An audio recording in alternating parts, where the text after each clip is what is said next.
Hello everyone, welcome to my YouTube channel. तो आज मैं आपको माउंटेन एंड ओशन का 4th एपिसोड एक्सप्लेन करने जा रही हूँ। लेकिन अगर अभी तक आपने इससे पहले वाली वीडियोस नहीं देखी हैं तो आई सजेस्ट पहले आप उन्हें देख लें। लिंक डिस्क्रिप्शन में अवेलेबल है या फिर आप मेरे चैनल पर विजिट करके भी देख सकते हैं। और अगर अभी तक आपने मेरे चैनल को सब्सक्राइब नहीं किया है तो मेरे चैनल को सब्सक्राइब कर दें, बेल आइकन प्रेस कर दें, जिससे मेरे आने वाली सभी वीडियो की नोटिफिकेशन आपको मिलती रहे। तो एपिसोड स्टार्ट होता है और हमें सीन दिखाया जाता है कि येलिन जो है वो जिया को लेकर आ रहा होता है। तो जिया उससे कहती है कि क्यों ना मैं आपकी कल वो पाउडर पीसने में मदद कर दूं, जिसपे येलिन कहता है कि नहीं, मेरे साथ ये मियाँ होगा तो हम दोनों कर लेंगे। जिसपे जो जिया है वो कहती है कि मैं अंकल यान के साथ रह चुकी हूँ तो मुझे जो है बारीकी से पता है, तो अगर मैं आपकी हेल्प करूँगी तो कोई गड़बड़ नहीं होगी। जिसपे जो येलिन है वो कहता है कि आई एम सॉरी, मैं तुम्हें थोड़ा तकलीफ़ दे रहा हूँ। जिस पे जिया कहती है कि इसमें तकलीफ की क्या बात है, मैं आपको कह रही हूँ ना कि मैं आपकी हेल्प करूँगी, और वैसे भी मुझे कभी किसी की हेल्प करने में परेशानी नहीं होती है। तो वहीं दीवार पे ना ये मियाँ खड़ा होता है और वो कहता है कि तुम्हें परेशानी क्यों होगी, क्योंकि तुम तो खुद परेशानी हो दूसरों के लिए। जो जिया है उसकी बातों को इग्नोर करती है और फिर जो येलिन है वो उसकी दीवार पे चढ़ने में मदद करता है। तो वो जैसी दीवार पे चढ़ने जा रही होती ना, उसकी ना पैंट फट जाती है क्योंकि उसने बहुत टाइट फिटिंग की थी। तो जो ये मियाँ है वो देख लेता है और समझ जाता है। तो जो जिया है वो दीवार पर बैठ जाती है। तो येलिन कहता है अब तुम दोनों जाओ, जिसपे जो जिया है वो चौंक जाती है और कहती है कि नहीं नहीं सीनियर, पहले आप जाओ। तो येलिन कहता है नहीं नहीं, तुम दोनों जाओ पहले, उसके बाद मैं चला जाऊंगा। तो जो इसकी इस बात पे ना ये मियाँ ना बहुत ज़्यादा हंसने लगता है। तो जो जिया है वो कहती है कि आप जाओ, आपको जाते हुए देख के मुझे बहुत ज़्यादा अच्छा लगेगा और मैं बहुत ज़्यादा सीरियस हूँ, इसलिए आप जाओ। तो हमारा जो येलिन है वो सीधा साधा होता है, तो वो उसकी बात मानते हुए वहाँ से चला जाता है। तो उसके जाते ही ना ये मियाँ जो है वो जिया से कहता है अच्छा ठीक है जाओ तुम। तो जो जिया है वो कहती है कि नहीं मैं नहीं जा पाऊंगी। तो जिस पे ये मियाँ है वो कहता है ठीक है मैं ही चला जाता हूँ, और वो जाने के लिए बढ़ता है लेकिन फिर सोच के ना रुक जाता है। और फिर जिया को देख के कहता है सोचो तुम अकेले जा रही हो, तुम्हें घना जंगल क्रॉस करना होगा, उसके बाद बिना लाइटिंग वाली इतनी लंबी सड़क क्रॉस करके जाना होगा, और फिर एक स्टोर रूम होगा जहाँ पे अंदर क्या रखा है हमें कुछ भी नहीं पता, तुम्हें वो भी क्रॉस करना होगा। तो तुम उसके बाद जाके तुम्हारा हॉस्टल आएगा, तो तुम चली जाओगी ना आराम से, मैं जाऊँ, और तुम्हें ना कंपनी देने के लिए ना भूत भी होंगे। तो जिया ये मियाँ से कहती है कि तुम जानबूझ के मुझे डरा रहे हो ना। तो ये मियाँ कहता है हाँ बिल्कुल। तो जिया कहती है कि क्यों, जो हाथ तुम्हें खिला रहा है तुम उसी को काट रहे हो, मैं तुम्हारे भाई की मदद करने के लिए बाहर गई थी और तुम मुझे उल्टा मुझे ही सुना रहे हो, तो और तुम मुझे तंग भी कर रहे हो। तो जो ये मियाँ है वो थोड़ा सैड होकर कहता है कि मैं तुम्हें तंग नहीं कर रहा हूँ, मैं बस खुद से थोड़ा नाराज़ हूँ कि हमने कितना अच्छा प्लान बनाया था कि हम जेनजेन को तुम्हारे पीछे जाने से रोकने के लिए उसका ड्राइंग का चित्र बनाएंगे, लेकिन इससे क्या हुआ, हमने उसको जाने अनजाने में बहुत ज़्यादा दुख पहुंचा दिया है, और इस बात के लिए तुम्हें गिल्टी फील नहीं हो रहा है कि हमने क्या किया उसके साथ। तो इस पे उल्टा जिया जो है वो कहती है कि तुमने उसे भी परेशान किया। जिया जो है वो ये मियाँ के ऊपर चढ़ जाती है और कहती है अगर तुमने उसे परेशान किया ना तो मैं तुम्हें बहुत ज़्यादा मारूंगी, तुम ऐसा कैसे कर सकते हो, तुम उसे भी परेशान कर सकते हो। तो उसकी ये बातें सुन के जो ये मियाँ है वो डर जाता है और कहता है कि तुम ऐसा कैसे कर सकती हो, मतलब मैं हमारी बात कर रहा था, तुम सारी गलती मेरे ऊपर डाल रही हो। खैर छोड़ो, अगर इस बारे में बात करने जाएंगे ना तो तुम हम यही बात करते करते मुझे मार डालोगी, चलो पहले मैं तुम्हें ना तुम्हारे हॉस्टल छोड़ देता हूँ। तो जिया कहती है कि मैं नहीं जा सकती अभी, और इधर उधर देखने लगती है। और जब हमारा ये मियाँ उसे देखता है तो वो अपनी जैकेट उतार कर उसे उसकी कमर पे बांध देता है, और उसका ये बिहेवियर जो है हमारी जिया को अच्छा लगता है, और वो उसे पूछती है क्या तुमने देख लिया था। जिस पे हमारा ये मियाँ कहता है कि देख लिया था, मैंने सुना था, वो इतनी ज़ोर से आवाज़ हुई थी ना कि आसमान में बैठे हुए एलियन ने भी सुन लिया होगा। जिस पे जिया कहती है सच में इतनी ज़ोर से था। तो ये मियाँ कहता है हाँ बिल्कुल। तो वो जिया कहती है कि कहीं एलियन ने तो नहीं सुन लिया। तो ये मैं कहता मुझे 100% श्योर है कि उन्होंने सुन लिया होगा, क्योंकि वो इतनी ज़ोर से ही था। जिस पे जो जिया है वो कहती है नहीं नहीं ऐसा नहीं हो सकता, नहीं हो ही नहीं सकता, उन्होंने सुना ही नहीं होगा।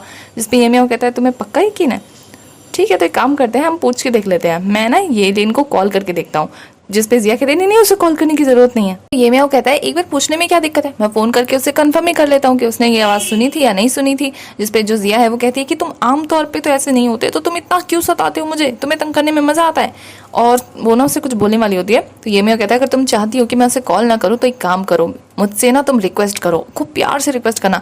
तो जो जिया है वो उसे गुस्से में कुछ बोलने वाली होती है, तो कहते हैं अच्छा मैं कॉल कर रहा हूँ, ठीक है तुम ना रिक्वेस्ट करो चुपचाप। तो वो रिक्वेस्ट करने लगती है, तो कहता है और प्यार से करो। तो वो और प्यार से उसे रिक्वेस्ट करने लगती है। वो उसे बहुत सताता है और कहता है कि मेरी तारीफ करो जब तक मैं खुश नहीं होता, अगर मैं खुश हुआ ना तो फिर मैं कॉल नहीं करूँगा। तो जो जिया है उसे मनाने लगती है, उसके बारे में अच्छी अच्छी बातें बोलने लगती है, और वो जिया को और ज़्यादा चिढ़ा रहा होता है। तभी जो जिया है वो अपने कमरे में पहुंच जाती है और देखती है कि जैनजन जो है वो सो रही है और जिया जो है चुपके से अपने बेड पे जाके लेटने जाती है। तो जैनजन जो है, हमें जैनजन को दिखाया जाता है कि वो सोई नहीं होती है, बस वो सोने का नाटक कर रही होती है। फिर अगले दिन मॉर्निंग में उन सबकी जो है प्रैक्टिस चल रही होती है। तो दिखाया जाता है कि जो हमारी जिया है वो बहुत ज़्यादा बीमार लग रही होती है, थकी हुई लग रही होती है और उसे ना येलिन भी नोटिस करता है और वो बिल्कुल भी प्रैक्टिस नहीं कर पा रही होती है। तो जब बाकी सारे बच्चे एनर्जेटिक होकर प्रैक्टिस कर रहे होते हैं तो वो बेहोश हो गई होती है। तो येलिन उसके पास दौड़ के आता है और लू भी बहुत ज़्यादा परेशान हो जाती है। तो येलिन जो है उसे अपने बैग पे कैरी करके क्लिनिक रूम लेके जा रहा होता है और लू बहुत ज़्यादा परेशान हो जाती है जिया के बारे में सोच के। और जैसे ही येलिन उसे लेके जा रहा होता है जिया को अपने बैग पे, तो वो रास्ते में जो है उतर जाती है क्योंकि वो बिल्कुल ठीक होती है। तो उसको ठीक देखकर जो येलिन है वो चौंक जाता है और कहता है कि तुम्हें कुछ हुआ नहीं था। जिस पे हमारी जिया मुस्कुराते हुए कहती थी, अरे नहीं नहीं, वो ना मैं तुम्हें पिसवाने के लिए मैं ऐसा कर रही थी। अच्छा तुम ना जल्दी से जाओ और मैं ना अपने डॉम से कुछ लेके आती हूँ। तो वो दौड़ के चली जाती है और उसके जाने के बाद येलिन मुस्कुराता है और सोचता है कि कितनी पागल है कि इतनी सी चीज़ के लिए इसने इतना बड़ा ड्रामा किया, और यही सोच के मुस्कुराता हुआ वो भी वहाँ से चला जाता है। उसके बाद दूसरी साइड दिखाया जाता है कि ये म्याओ जो है वो पत्थरों को पीस रहा होता है और येलिन भी जाके उसकी मदद करने लगता है। ये म्याओ जो है बहुत ही परफेक्ट तरीके से अपना काम कर रहा होता है और येलिन भी लग जाता है पत्थरों को तोड़ने में। तभी जिया वहाँ आती है और ये म्याओ को ना चुपके से इशारा करती है अपने हाथों से और उसका जैकेट उसे वापस करती है। तो ये म्याओ जो है उसकी पैंट की तरफ देखता है और हंसने लगता है। तो जो जिया है वो उसको गुस्से में देखती है। तो उसकी हंसी की आवाज़ सुन के ना येलिन भी जो है जिया की तरफ देखता है और कहता है कि तुम आ गई। तो जिया जो है उसको देख के एक बड़ी सी स्माइल करती है और जिया भी जो है उनकी मदद के लिए ज्वाइन हो जाती है। तो मदद करते टाइम पे ना जिया की ना उंगली में चोट लग जाती है। तो जिया जो है वो अपनी चोट देख रही होती है, तो येलिन भी उसे नोटिस करता है और वो बैंडेज ला के ना जिया के हाथों को साफ करने लगता है। तो उन दोनों के बीच में जो सीन चल रहा होता है उसको देख के ये म्याओ को तो बिल्कुल शॉक होता है और वो देख रहा होता है कि इन दोनों के बीच में आखिर चल क्या रहा है। जैसे ही येलिन जो है वो जिया के हाथों में बैंडेज लगाता है तो ये म्याओ भी जो है अपना हाथ आगे कर देता है और कहता है कि मेरे हाथों में भी बैंडेज लगाओ। और जैसे ही जो येलिन है वो ये म्याओ के हाथों में बैंडेज लगाने लगता है तो वो ना जिया को चिढ़ाने लगता है कि देखो मेरा भाई मेरी भी केयर कर रहा है। तो जिया जो है वो बहुत ज़्यादा गुस्सा होती है कि उन दोनों के बीच में उसने टांग अड़ा दी, मतलब कबाब में हड्डी बनने की कोशिश करा था वो और वो कामयाब हो गया। तो वो गुस्सा कर रही होती है और ये म्याओ जो है उसे मजे से चिढ़ा रहा होता है बच्चों की तरह। तो उन दोनों की क्यूट सी हरकत देख के येलिन भी सोचता है कि कहाँ बच्चों के बीच में फंस गया है वो, और वो कंटिन्यूअसली ये म्याओ जो है जिया को चिढ़ा रहा होता है। तभी हमें सीन दिखाया जाता है कि बच्चों की ट्रेनिंग चल रही होती है। तो कोच ने उन्हें आराम करने के लिए बोला होता है कि तभी वहाँ युआन आती है जिसने फर्स्ट एपिसोड में जो है जैनजन की इंसल्ट की थी गरीब होने को लेके। और वो आती है तो टीचर से पूछते हैं कि तुम यहाँ कैसे। तो वो बताती है कि वो जो है गर्ल्स की लीडर बन के आई होती है, ग्रुप लीडर। तो जिसपे वो टीचर कहते हैं ठीक है तो तुम जो है आज से इन बच्चों का निरीक्षण करना। तो उसे देख के जैनजन जो है उसे लगता है कि अब ये मेरा काम थोड़ा मुश्किल कर देगी। उसके बाद नेक्स्ट सीन में हमें दिखाया जाता है कि जो जिया है वो येलिन को कॉल करती है और साथ चलने को कहती है क्योंकि जो उन्होंने पाउडर बनाया होता है वो अंकल यान को देना होगा, इसलिए जो है जिया आज येलिन के साथ वहाँ जाने का प्लान था उसका। तो येलिन जो है उसे कॉल पे कहता है कि वो आज नहीं जा सकता, उसके साथ ये म्याओ जाएगा क्योंकि उसकी जो है आज स्टूडेंट हेड के साथ मीटिंग है और वो ये मीटिंग अगर स्किप करेगा तो फिर प्रॉब्लम में पड़ जाएगा। जिसपे जिया जो है वो कहती है कि ठीक है आज नहीं जाते, हम कल चलेंगे। तो जो येलिन है वो कुछ बोलता नहीं है। तो येलिन जो है वो थोड़ा डिस्टर्ब सा साउंड करता है जिसपे जिया जो है वो समझ आती है सिचुएशन और कहती है कि ठीक है मैं समझ गई, मैं आज ही दे आऊँगी और मैं ये म्याओ के साथ चली जाऊँगी अच्छे से, मैं अंकल यान को इसे अच्छे से दे दूँगी। तो वो जैसे ही कॉल काटती है तो वो देखती है कि वहाँ पेड़ के पास जो है ये म्याओ खड़ा होता है और वो उसके पास आगे आता है और उसको झुक के कहता है कि चलिए मैडम आगे चलिए। तभी अंकल यान के घर का सीन दिखाया जाता है कि वो पाउडर को बड़ी गौर से जो है उनका परीक्षण कर रहे होते हैं। तो वो पूछते हैं जिया से कि इतने सारे हिस्से क्यों किए हुए हैं पाउडर के, जिसपे जिया कहती है कि मुझे भी नहीं पता, मैं भी कंफ्यूज हूँ कितने सारे हिस्से कैसे किए हैं। तो उस पर अंकल यान कहते हैं कि ये किसने किया है, येलिन ने। जिसपे जो जिया है वो कहती है कि अंकल मैं जानती हूँ आप थोड़ा गुस्सा करोगे लेकिन येलिन ने काम किया है, उसने भी थोड़ा सा किया है लेकिन ज़्यादा उसके छोटे भाई ने किया है। तो अंकल जो है उस पर जिया को घूरने लगते हैं।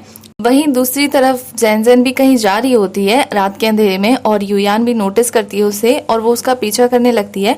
तो जैनजन जो है उसी जगह पहुंचती है जहां से जिया बाहर जाती है हॉस्टल के, और वो भी जो है उस दीवार को क्रॉस करके वहां से बाहर चली जाती है।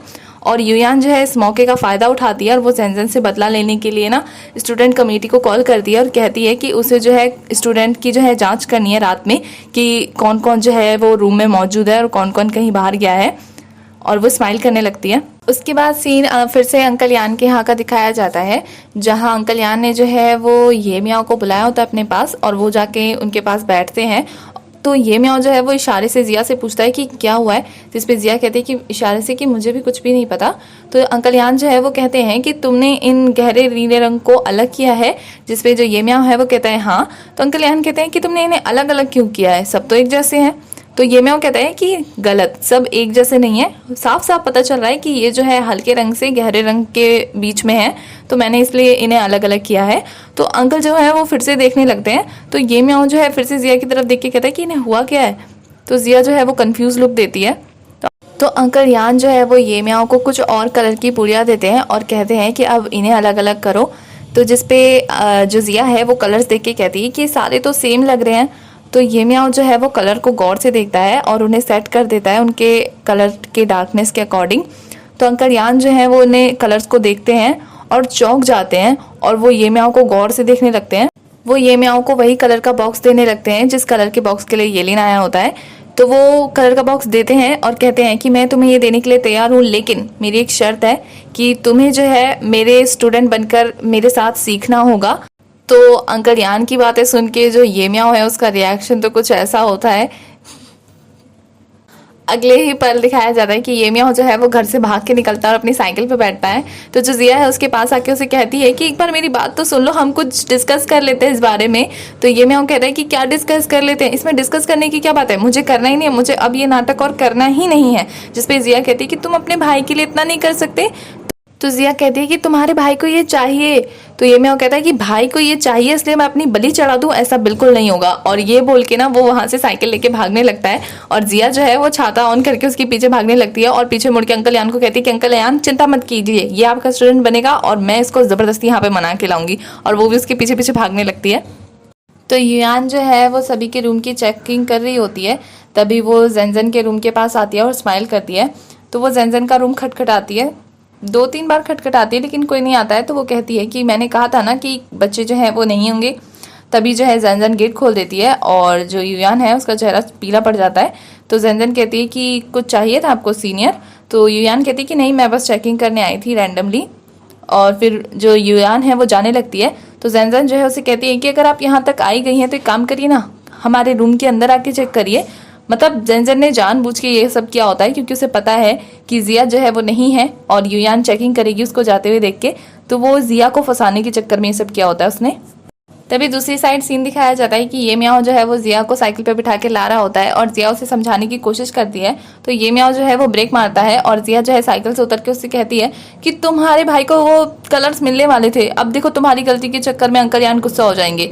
जिसपे ये म्याऊ है वो कहता है कि तुम लोगों ने मुझे क्या तोहफा समझ रखा है, तुमने जानबूझ के भाई को इस मैटर में घसीटा ना ताकि तुम जो है वो भाई को पसंद करती हो, उन्हें इम्प्रेस कर सको। हाँ, और तुम क्या मुझे गिफ्ट समझती हो कि तुम लोगों को इम्प्रेस करने के चक्कर में, उन्हें खुश करने के चक्कर में मुझे एज अ गिफ्ट प्रेजेंट करो, मैं ये तुम्हें हक नहीं देता हूँ। तो वो दोनों ये बात कर ही रहे होते हैं कि वहाँ पे एक अंकल ना जोर जोर से चिल्लाने लगते हैं और वो कहते हैं एक नदी की तरफ इशारा करके कि वहाँ ना मेरा पोता फंस गया है क्योंकि रात को यहाँ बाढ़ आई थी और वो उसमें डूब गया है। तो ये म्याऊ जो है वो उस पानी में कूद जाता है उस बच्चे को बचाने के लिए और जो जिया है वो उसे जोर जोर से चिल्लाने लगती है। तो युयान और जेनजेन जो है वो प्रिंसिपल के पास शिकायत लेके पहुंचते हैं कि जिया जो है वो नहीं है मौजूद हॉस्टल में। तो जो प्रिंसिपल है वो कहते हैं ये लड़की कहाँ चली गई है, क्योंकि बाहर इतनी बरसात हो रही है, आंधी तूफान हो रहा है, अगर कहीं कुछ हो जाता है तो हम उसके घर वालों को क्या जवाब देंगे। जिसपे जो युयान है वो जेनजेन से कहती है कि तुम तो उसकी रूममेट हो, तुम्हें नहीं पता कि वो कहाँ गई है। तो जो जेनजेन है वो कहती है कि अगर वो अकेले गई होगी तो वो ज़्यादा दूर नहीं गई होगी, आसपास ही होगी, या फिर अगर वो किसी के साथ हुई तो।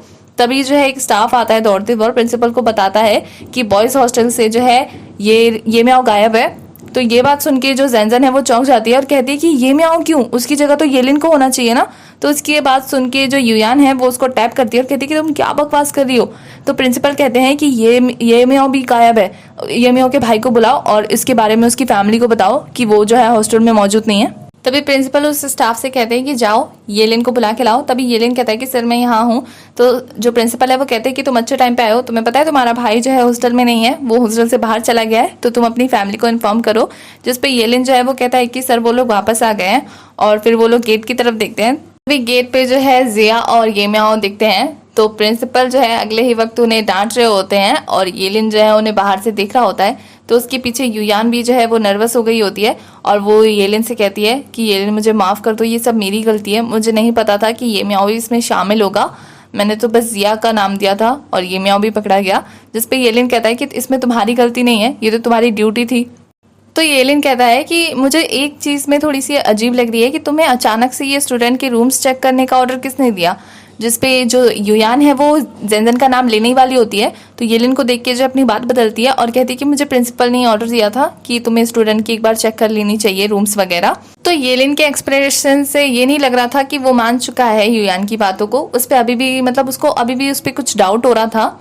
वहीं दूसरी तरफ सीन दिखाया जाता है कि जिया जो है वो प्रिंसिपल को सारी कहानी बता देती है कि हम एक ऐतिहासिक पेंटिंग को ठीक कराने के लिए अंकल यान से मदद लेने गए थे, वो यहाँ के सबसे अच्छे टीचर हैं, हमें उनसे हेल्प लेनी चाहिए, ऐसे ऐसे करके जो है प्रिंसिपल को कहानी सुना रही होती है वो, लेकिन बोल सच रही थी। तो प्रिंसिपल को जो है उसकी बातों पर भरोसा नहीं आता और वो कहते हैं कि तो फिर तुम लोग गीले कैसे हो गए, अगर तुम छाता लेके गए थे, साइकिल लेके गए थे तो जिया कहती है कि सर हमने आपको बताया ना कि हमारे साथ क्या क्या दिक्कत हुई, बारिश हो रही थी इसलिए हम भीग गए। तो जो प्रिंसिपल है वो कुछ सोचने लगते हैं, तो जिया कहती है कि सर आप क्या सोच रहे हैं। तो प्रिंसिपल कहता है मैं सोच रहा हूँ कि तुम लोगों को कौन सी सज़ा देनी चाहिए, क्योंकि तुम लोगों को पता है ना कि जब ट्रेनिंग चल रही होती है मिलिट्री तो यहाँ से कोई भी बाहर नहीं जा सकता और रूल्स सबके लिए सेम होते हैं। तुम्हें पता है ना कि यहाँ की डिसिप्लिन कितनी अच्छी है। तो वो ना डांट ही रहे होते हैं कि तभी उन्हें एक कॉल आती है, तो फ़ोन उठाते हैं और सामने से पता नहीं कौन क्या बोलता है। तो वो कहते हैं जी हाँ वो हमारे ही 2 स्टूडेंट हैं, क्या उन्होंने कुछ किया है। और प्रिंसिपल जो है वो उन दोनों को गुस्से में घूरने लगते हैं और वो दोनों एक दूसरे को देखकर नर्वस हो रहे होते हैं। तो प्रिंसिपल जो है सडनली स्माइल करने लगते हैं और कहते हैं कि ठीक है ठीक है ठीक है ठीक है। तो फिर उसके बाद फिर वो कहते हैं उन दोनों से कि सच सच बताना कि तुम दोनों के कपड़े गीले क्यों हैं। तो जैसे ही ये म्याओ कुछ बोलने वाला होता है तो प्रिंसिपल कहते हैं तुम दोनों ने किसी की मदद की है ना। तो जो जिया है वो थोड़ी सी नर्वस होकर कहती है कि आप ऐसा बोल सकते हैं। तो जो प्रिंसिपल है वो कहता है कि तुमने किसी की जान बचाई है और तुमने मुझे बताया भी नहीं। तो ये म्याओ कहता है कि ये ज़्यादा बड़ी बात नहीं थी इसलिए हमने आपको बताना ज़रूरी नहीं समझा। तो प्रिंसिपल कहते हैं तुमने किसी की जान बचाई और तुम्हें ये ज़रूरी नहीं लगा, तुम्हें पता है कि तुमने जिसके पोते की जान बचाई है वो कल तुम्हें सम्मान देने के लिए आने वाले हैं। तो ये बात सुन के तो उन दोनों की हालत ख़राब हो जाती है और वो कहते हैं इसकी कोई ज़रूरत नहीं है। तो प्रिंसिपल कहते हैं इसकी कोई ज़रूरत नहीं है, वो तुम्हारे लिए जो है एक टैग बनवा के ला रहे हैं और कल पूरे हॉस्टल के सामने तुम्हें दिया जाएगा। जिसपे वो दोनों एक दूसरे को ऑकवर्ड तरीके से देख के कहते हैं कि सच में। उसके बाद नेक्स्ट मॉर्निंग का सीन दिखाया जाता है जहाँ एक अंकल जो है बैनर लेके आए होते हैं उन दोनों को देने के लिए और प्रिंसिपल जो है पूरे स्कूल के सामने उनकी तारीफ के पुल बांधे जा रहे थे, इतनी तारीफ कर रहे थे ना प्रिंसिपल उनकी। और फिर वो कहते हैं सारे बच्चों को ताली बजाने के लिए, जिसपे जो जेनजन है वो ही अपसेट लग रही होती है, लेकिन सारा स्कूल मतलब खुश होता है उन दोनों की इस काबिलियत पे। उसके बाद जो अंकल हैं वो बैनर देने के लिए जैसे ही उन दोनों को बुलाते हैं आगे, तो जो जिया है वो कहती है कि और मैं आपको एक बात बताना चाहती हूँ कि ये म्याओ ने अकेले किया है, मेरा इसमें कोई भी योगदान नहीं है। और ये बोल के ना वो ये म्याओ को धक्का दे देती है और जो अंकल हैं वो ये म्याओ को वो बैनर पकड़ाते हैं और प्रिंसिपल जो है वो येलिन को फोटो खींचने के लिए बोलता है और ये म्याओ जो है वो बैनर लेके खड़ा होता है। तो अंकल जो है इस बैनर को पूरा खोलते हैं और सारे बच्चे जब उस बैनर को पढ़ते हैं ना तो हंसी के मारे ना उनके पेट में दर्द हो जाता है, वो इतना हंसते हैं। और जब उस बैनर को दिखाया जाता है तो उस पर लिखा होता है कि इन्होंने मेरे कुत्ते की जान बचाई है, जिसके लिए मैं इनको धन्यवाद करता हूँ। तो जो प्रिंसिपल है वो भी पढ़ते हैं और उन अंकल से कहते हैं कि कहीं आपने गलत तो नहीं लिखवा दिया। तो वो अंकल कहते हैं नहीं, मेरा जो पोता है वो मेरा कुत्ता ही है, वो बहुत ही प्यारा है। और वो ना प्रिंसिपल को उस कुत्ते की फोटो दिखाते हैं और प्रिंसिपल उस कुत्ते की फोटो को देखकर इतने ज़्यादा गुस्सा होते हैं और वो ये म्याओ को गुस्से में घूर रहे होते हैं। तो ये म्याओ कहता है कि सर मैं आपको एक बात कन्फर्म करना चाहता हूँ कि मेरे साथ जो है जिया भी शामिल थी। और फिर वो जिया का हाथ पकड़ के खींच के लाता है उसको स्टेज पे और उसके साथ बैनर जो है पकड़ के रखता है। और फिर जिया और ये म्याओ में बहुत ही क्यूट सी फाइट होती है क्योंकि वो दोनों जो है एक दूसरे की तरफ बैनर को धकेल रहे होते हैं और एक दूसरे को बुरा बुरा कह रहे होते हैं। दोनों की फाइट चली रही होती है कि उधर जेन को दिखाया जाता है कि वो भी स्माइल कर रही होती है। तो उन दोनों के पीछे जो है 2 लड़कियां अपने में गॉसिप कर रही होती है कि भले ये दोनों जो है लड़ रहे हैं लेकिन इन दोनों की जोड़ी सबसे अच्छी लगती है, ये दोनों साथ में कितने अच्छे लगते हैं ना। तो दूसरी वाली कहती है कि जिया जो है वो येलिन से प्यार करती है। तो फिर पहली वाली कहती है कि भले ही वो येलिन से प्यार करती हो लेकिन उसकी जोड़ी ये म्याओ के साथ ज़्यादा अच्छी लगती है। अगर सोचो भविष्य में ऐसा हो कि उसे दोनों से प्यार हो जाए और उसे दोनों में से किसी एक को चुनना हो तो वो किसे चुनेगी। कुछ भी कहो, उसकी जोड़ी ये म्याओ के साथ ज़्यादा अच्छी लगती है। तो उन दोनों की बातें सुन के जेन को बहुत ज़्यादा बुरा लगता है और वो उन दोनों की तरफ देखने लगती है। तभी जो जिया है वो ये म्याओ को देख के मन में कहती है कि भले ही मेरा मजाक बन चुका हो, और ये म्याओ भी कहता है कि भले ही मेरी जो इंसल्ट है वो सबके सामने हो गई हो, रहा सवाल इस झूठी मुस्कान का, तो वो दोनों साथ में कहते हैं कि मैं ही जीतूंगी स्माइल के मामले में। और वो दोनों इतनी बड़ी स्माइल देते हैं और येलिन जो है उनकी ऐसी फोटो खींच लेता है। उसके बाद दिखाया जाता है कि जो जिया है उसकी मॉम देख रही होती है उस फोटो को, तो जिया जो है अपनी मॉम को बता रही होती है उस इंसिडेंट के बारे में। तो जिया जो अपनी मॉम से कहती है कितना बेइज्जती भरा होगा ना कि 3 दिन तक स्कूल की फ्रंट पेज पे जो है ये फोटो लगी रहेगी और मैं और ये म्याओ जो है पूरे स्कूल में फेमस हो जाएंगे। जिसपे जिया की मॉम कहती है कि तुम्हें कहीं प्रिंसिपल ने कुछ कहा तो नहीं, तुम्हें पनिशमेंट तो नहीं मिली ना। जिसपे जिया कहती है कि उन्होंने पूरे क्लास के सामने, पूरे स्कूल के सामने हमारी तारीफ की थी, तो अब अगर वो हमें डांटते तो उनकी जो बातें हैं वो उल्टी नहीं हो जाती कि पहले तो उन्होंने हमें शाबाश कहा, बहादुर कहा और उसके बाद फिर हमें पनिशमेंट देते। पर इससे एक चीज़ अच्छी हुई कि जो उन्होंने मेरी ट्रेनिंग पे जो है बहुत ज़्यादा ध्यान दिया और उन्हें मेरा काम इतना अच्छा लगा कि उन्होंने मुझे जो है ट्रेनिंग में बेस्ट स्टूडेंट का अवार्ड दिया। मैं बहुत ज़्यादा चालाक हूँ ना मॉम। तो उसकी माँ कहती है कि हाँ तुम बहुत ज़्यादा चालाक हो, लेकिन मुझे पता नहीं था कि अंकल यान जो है वो ये म्याओ को चूज़ करेंगे एक अच्छे स्टूडेंट के रूप में। तो उस पर जिया जो है मौके का फ़ायदा उठाते हुए कहती है कि अंकल यान को एक स्टूडेंट चाहिए था, वो भी अच्छा, और आपको भी इस बारे में सोचना चाहिए। तो जिया की मॉम कहती है कि नहीं, मैंने अभी इस बारे में कुछ सोचा नहीं है, मुझे थोड़ा और वक्त चाहिए।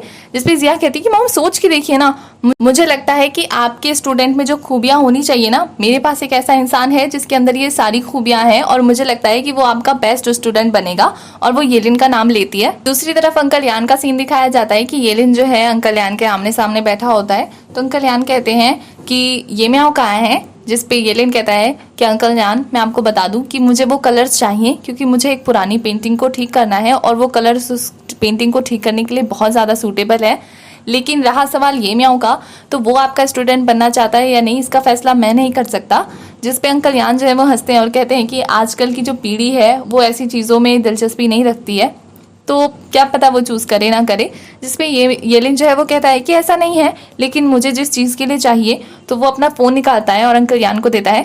तो अंकल यान जो है इस फोटो को गौर से देखते हैं फ़ोन में और कहते हैं कि तुम्हें इस चीज़ के लिए चाहिए। जिसपे येलिन जो है वो कहता है हाँ, मुझे इसी चीज़ को ठीक करने के लिए वो कलर चाहिए। उसके बाद नेक्स्ट दिखाया जाता है कि ये म्याओ जो है वो बाहर वेट कर रहा होता है उसका। तभी येलिन आता है और ये म्याओ कहता है कि क्या हुआ भाई, सब ठीक है। तो येलिन जो है उसे वो पेंटिंग का कलर दिखाता है। तभी ये म्याओ जो है कलर का बॉक्स देखता है और वो दोनों हंसते हैं और वो दोनों घर के लिए जा रहे होते हैं। तभी येलिन जो है वो कुछ सोचता है और तभी हमें पास्ट का सीन दिखाया जाता है कि अंकल यान जो है वो कहते हैं कि अगर उसका मन नहीं है तो मैं उसे अपना स्टूडेंट नहीं बनाऊंगा, क्योंकि वो कहावत है ना कि हम 3 दिन में किसी को किसान बना सकते हैं लेकिन 10 साल में भी जो है किसी को कलाकार नहीं बना सकते अगर उसका मन ना हो तो। पता नहीं मैं और 10 साल जीऊँगा भी या नहीं। मैं बस यही चाहता था कि मेरे बाद जो है इस शिल्पकारी को कोई सीखे। तो उनकी बातों को येलिन सोचकर परेशान हो रहा होता है। तभी ये म्याओ जो है वो पूछता है कि भाई आप इतना क्यों सोच रहे हैं, कुछ बात हुई है क्या। जिस पे येलिन जो है वो कहता है नहीं। अच्छा मुझे एक बात बताओ कि जब तुम यहाँ पिछली बार आए थे तब तुम्हारे साथ वो बत्तख वाला इंसिडेंट हुआ था ना। जिस पे ये म्याओ जो है वो नाराज होते हुए कहता है कि आपको जिया इसके बारे में कैसे बता सकती है। जिस पे येलिन है वो कहता है कि जिया ने दरवाज़ा इसलिए बंद किया था क्योंकि अंकल यान ने जो है बहुत सारे सूरजमुखी के पौधे लगाए थे, अगर बतख अंदर घुस जाता तो वो पौधे बेकार हो जाते। अंकल यान जो है उन सूरजमुखी के फूलों से पेंटिंग के कलर बनाना चाहते थे, इसलिए जिया ने ऐसा किया। तुम्हें उसे गलत नहीं सोचना चाहिए। तभी ये म्याओ कहता है कि भाई आप उसके बारे में इतनी अच्छी अच्छी बातें कैसे सोच सकते हैं, मतलब मुझे तो लगता है कि वो लड़की इस दुनिया की है ही नहीं, वो किसी और प्लेनेट से आई है या फिर किसी ऐसी चीज़ से बनी है जो कभी वो चीज़ थकती नहीं है, या फिर उसके दिमाग में ना गियर फिट है। मतलब कैसे कैसे अनोखे अनोखे चीज़ें सोच लेती है वो। और फिर वो अपने मन में सोचने लगता है कि कैसे उसने बाम लगा के अपनी आंखें सुझा ली थी और फिर मतलब एक झटके से बीमार होने की एक्टिंग कर ली थी सबके सामने। और फिर वो सोचता है कि जब जब मैं उसके साथ होता हूँ तब तब मेरे साथ कुछ ना कुछ बुरा होता है। वो साइकिल से गिरना, वो एप्पल का मुंह में फंसना और बतख का काटना, वो सारे इंसिडेंट वो याद करता है और कहता है कि जब जब मैं उसके साथ रहूँगा ना मेरा IQ पे मुझे शक होता रहेगा। और फिर वो प्रेजेंट में आता है और अपने भाई से कहता है कि भाई कहीं आप उसे सच में पसंद करने लगे या फिर आप ऐसा दिखावा इसलिए करते हैं क्योंकि आपको उसकी मॉम से सीखना है। तो ये म्याओ ये सवाल पूछता है और येलिन जो है सोच में पड़ जाता है। तो ये म्याओ उससे जवाब की एक्सपेक्टेशन कर ही रहा होता है कि हमारा एपिसोड यहीं खत्म हो जाता है। तो हमारे एपिसोड 4 की एक्सप्लेनेशन होती है ख़त्म। आगे की कहानी के लिए आपको नेक्स्ट एपिसोड तक वेट करना होगा। और मैं आपको एक चीज़ और बता दूं कि हमारी जो फीमेल लीड है उसका पूरा नाम शिया रुई रिंग है, तो मैं उसे रुई रिंग बुलाऊं या फिर जिया ही बुलाऊं, आप मुझे कमेंट में बताइए। और लू का नाम भी जो है लू हुआ हुआ है, तो मैं उसे हुआ हुआ बुलाऊं या लू ही बुलाऊं, आप मुझे कमेंट में बताना, बिकॉज जिन्होंने पूरी सीरीज देख ली है उनको कन्फ्यूजन होती है।